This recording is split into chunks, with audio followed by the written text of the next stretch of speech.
Le secret putride du château noir. Il y a des choses qu'il ne faut jamais sentir, et des vérités qu'il vaut mieux ne jamais découvrir. Les couloirs du souffle maudit.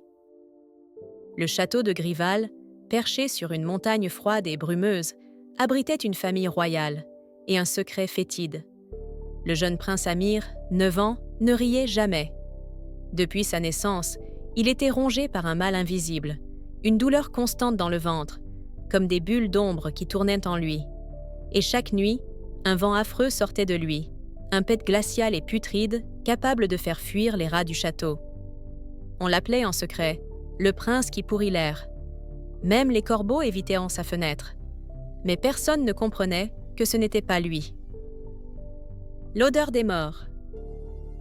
Un soir d'hiver, alors que les flammes des chandelles dansaient étrangement, Amir suivit une voix qu'il entendait dans sa tête. Elle lui disait « Ce n'est pas toi, ce n'est jamais toi. Va à la salle du trône, à minuit. » Il y alla, tremblant. Et là, il vit. La reine, sa mère, assise sur son trône, dans le noir. Un nuage noirâtre sortait d'elle, épais, lent, vivant. Son visage semblait figé, son regard vide. Et soudain, pif!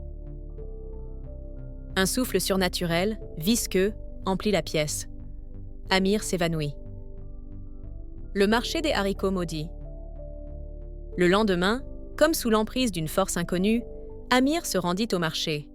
Il acheta des haricots noirs. Le marchand lui dit « Ceux-là viennent du marais putride. On dit qu'ils réveillent les vérités mortes. » Il en prit 2 kilos pour lui, 5 pour sa mère. Sur le chemin du retour, le vent se leva, et la merde arriva. Il glissa, la tête la première, dans une crotte énorme, tiède et mouvante, comme encore vivante, et tomba devant une fille à l'air triste et aux yeux vides. Elle tendit la main. « Tu sens la putréfaction ancienne ?» La rivière qui pleure. Ils marchèrent jusqu'à une rivière rouge sombre. Des bruits étranges en sortaient, des pleurs, des gémissements, des petits rires étouffés. Ils plongèrent.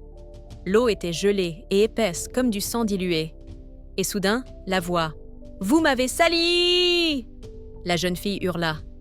Amir resta figé. Des visages pâles flottaient à la surface. Des yeux le regardaient. La mouche de l'enfer. Une mouche énorme sortit de l'eau. Ses ailes brûlaient. Elle parla d'une voix sèche. « Tu as libéré le vent interdit. Tu as réveillé le petit maudit. » Amir, en larmes, supplia.